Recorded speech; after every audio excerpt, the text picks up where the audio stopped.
తీస్తా. నాలో ఉన్న క్రియేటివిటీ మొత్తం బయటికి తీస్తా. నా తడాకా చూపిస్తా. స్టార్ట్ చేద్దాం. It's laughing time. నమస్తే. నమస్కారం. మంచు ఫ్యామిలీలో మంటలు మళ్ళీ మొదలయ్యాయి. నాకు ఈ టార్చర్ ఏంట్రా బాబు? మొన్నటి వరకు ఇంటర్వెల్ లా బ్రేక్ ఇచ్చిన మంచు బ్రదర్స్ మళ్ళీ సెగలు రాజేస్తున్నారు. మంచు మనోజ్ మరోసారి జల్పల్ ఇంటి దగ్గర అలజడి క్రియేట్ చేశాడు. నా కొడుకు వచ్చినప్పటి నుంచి నాకు దరిద్రం చుట్టుకునేస్తా ఉన్నది. అన్న విష్ణుపై ఏకంగా చోరీ కేసు పెట్టాడు. ఏమిటండి మీరు మాట్లాడేది? ఇంట్లోకి ఎందుకు రానివ్వరని ఇది నిన్నట్లాంటి చిన్న ఇన్సిడెంట్ అనుకున్నావా? వాడు నన్ను పంది అన్నాడయ్యా. గేట్ దగ్గర కూర్చొని హై డ్రామా క్రియేట్ చేశారు. అల్లుడు నువ్వు తగ్గొద్దు, నువ్వు వెనకడుగు, మ్యాటర్ ఏంటో తెలిపోవాలి. ఈసారి తాడో పేడో తేల్చుకునేందుకు మంచు బ్రదర్స్ సిద్ధమయ్యారా? ఈ విషయంలో తగ్గేదేలే. మరి పెద్దరాయుడు ఏం తేల్చబోతున్నారు?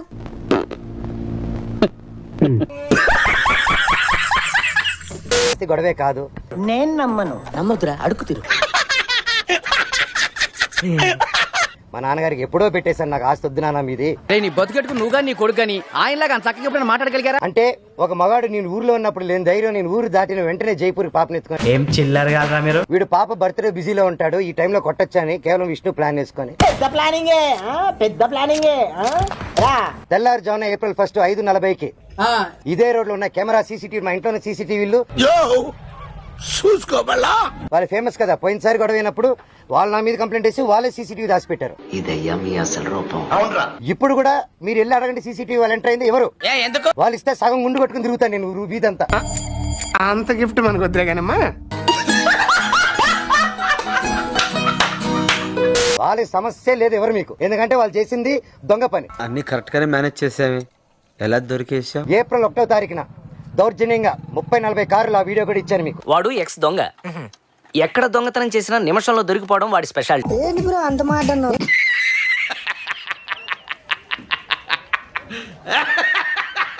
30-40 కార్లు ఇదే వీధిలో వచ్చి మా సెక్యూరిటీ గేట్లు దూకి స్టంప్స్ లో బూతులు మాట్లాడి నా సెక్యూరిటీని కొట్టి.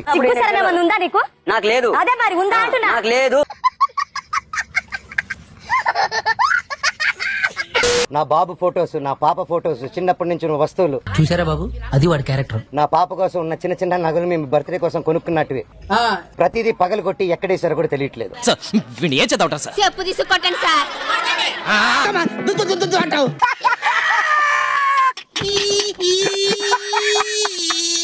నా కారు, నా 2016లో కొనుక్కున్న నా కారు టో చేసుకొని. ఇవన్నీ కొట్టుకొచ్చిన వస్తువులా కనపడుతున్నాయి కానీ ఏవి కొన్న వస్తువులా కనపడటం లేదేంట్రా? ఇదంతా సెకండ్ హ్యాండ్ సరుకండి. అంటే సార్ దొంగలంటే మనుషులాగా ఉంటారండి. నాకు చిన్న చిన్న నేను పాత వస్తువులు అన్ని ఎత్తి పెట్టుకుని ఉంటానండి, నేను అవే వాడుకుంటూ ఉంటాను.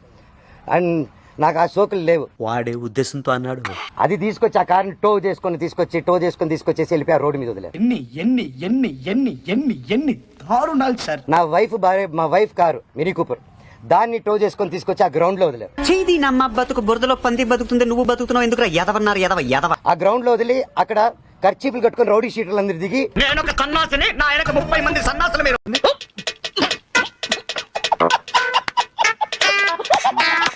దగ్గరుండి దాన్ని టో చేసుకుని మళ్ళీ తీసుకెళ్ళి అక్కడ వదిలేరు. మైక్ బాగా పగడ్బందీగా ప్లాన్ చేసావు మైక్. నా నార్సింగ్ లో నా ఆఫీస్ కి గోడలు దూకి లోపలికి వచ్చి నా కారుని దొంగ కీ పెట్టి స్టార్ట్ చేసుకుని ఆ కారు దొంగతనం చేశారు. నువ్వు ఇంతకు మించి దిగజారవన్న ప్రతిసారి యు ప్రూవ్ మీ రాంగ్. అంటే ఎందుకు ఇంత దరిద్రానికి దిగజారుతున్నాడో నాకు అర్థం కావట్లేదు.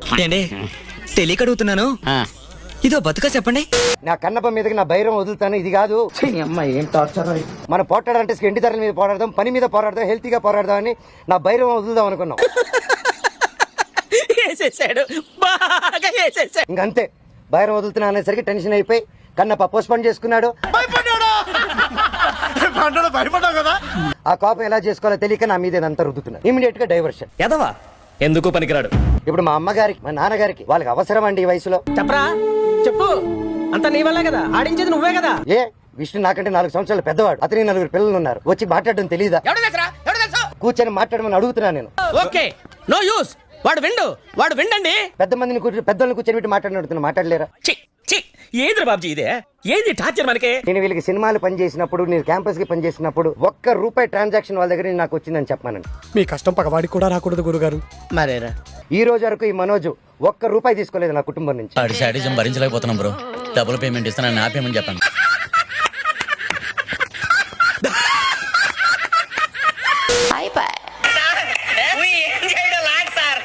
ఈ కార్యక్రమం ఇంతటితో సమాప్తం.